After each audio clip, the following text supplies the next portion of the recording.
Isang napakalamig at mahanging araw. Nilalamig ang mga taga-bikini bar.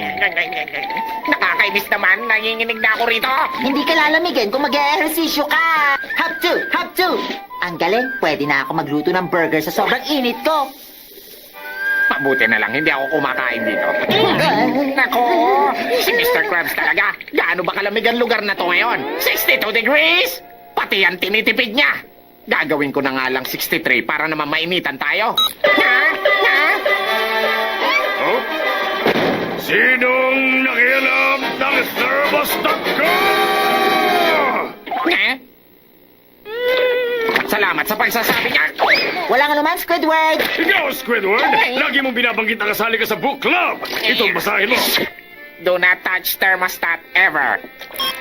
Mahal ang bayad sa kuryente! Alam nyo, dalawang bagay lang ang nagpapainit sa ulo ko.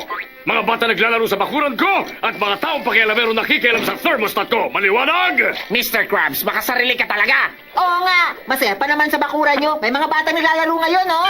Ano?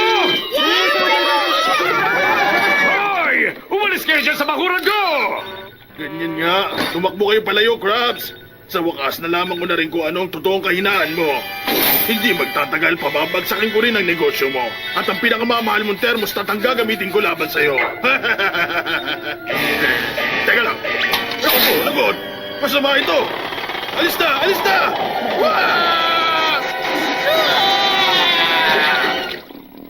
Ayos lang.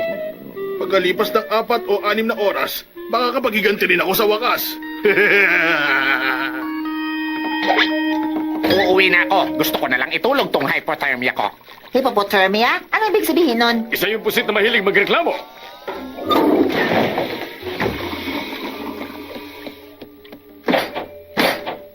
Lagi na lang ako naiiwan.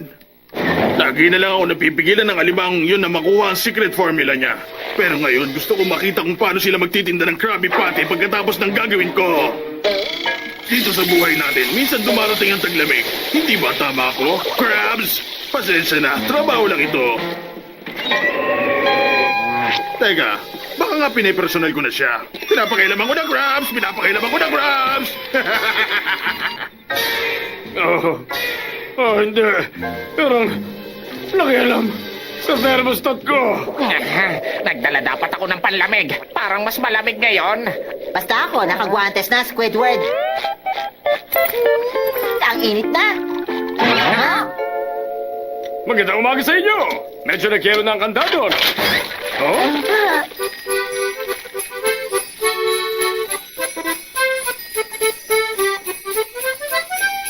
Hindi ba malamig dito sa loob? O baka naman pakiramdam ko lang yun? Sige na, magtrabaho na kayo. Ano? Opo, Mr. Krabs! Wow!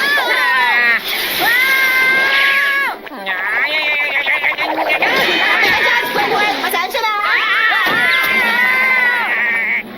Pwede ba tigilan nyo kayo kalokohan nyo? Magtrabaho na kayo! Opo, sir! Sa oras na ibaba nyo rito ang temperatura. Hindi pwede, Squidward. Basta nakapako pa rin to sa 62 degrees. May mga namumuong yelo na sa kisame natin ngayon, Mr. Krabs. Wala akong pakialam kahit si Santa Claus o si Jack Frost pa nakasabit sa kisame at bumagsak sa'yo. Huwag mong gagalawin ang thermostat!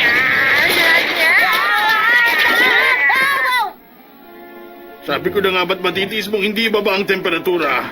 Ngayon, tignan natin kung hanggang kailan magtsatsaga ang mga customer mo sa lamig ng Krusty Krab. Pambihira naman. Ano ba mangyayari? Gutom na kami. Oh. Tama na nga yung pag-iinarte mo. Magtrabaho ka na!